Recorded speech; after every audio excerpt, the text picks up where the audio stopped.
பூலித்தேவன் நிறைவேறதுல நயினார் என்ன சொல்லியிருக்காரு? பழனிசாமி தான் எங்க கூட்டணி தலைவர், அவர் எடுக்கின்ற முடிவு தான் எங்கள் முடிவுன்னு பேசுறதுக்கு அப்புறம் அங்கு நாங்கள் இருக்க முடியுமா? நயினார் நாகேந்திரன் திட்டமிட்டு நாங்கள் வெளியேற வேண்டும் என்று செயல்பட்டிருக்கிறார். அதனாலதான் நேற்று அவர் பேசிய பேட்டியில நாங்கள் பேச தயார். ஓபிஎஸ் அவர்கள் பிரதமர் வந்த பொழுது அவரை சந்திப்பதற்காக மாநில தலைவரிடம் டெலிபோன் பண்ணப்போ ஓபிஎஸ் போனை எடுக்கல. அவர் நான் பேசுன்னு சொல்லி மெசேஜ் போட்டிருக்காரு.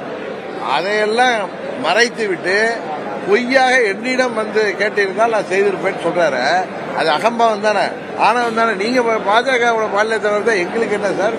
ஓபிஎஸ் கேட்டா ஓபிஎஸ் அதெல்லாம் வெளியிடுற அளவுக்கு அநாகரிகமானவர் அல்ல. இவர் நான் பொய் சொன்னதை அவர் எடுத்து வெளில விட்டார். இன்றைக்கு கூட நேற்று பேட்டியில் பாருங்க, நான் பேச தயார், சும்மா அரசியலுக்காக அவர் புருடா விடுறார். அவருடைய மனநிலை அது அல்ல. அவர் பாஜகவின் மாநில தலைவராக அந்த கட்சிக்கு நல்லது எது என்பதை அவர் செயல்படுத்துவதாக தெரியவில்லை. நாங்கள் வெளியேறதுக்கு முக்கிய காரணமே அவருடைய செயல்பாடுகள், அவருடைய மனநிலை. அதான் சொல்றேன், ஓபிஎஸ்க்காக இவர் எதுக்கு பேசணும்னு கேட்கிறாரு. அப்பவே தெரியலையா அவருடைய மனநிலை என்ன என்பது?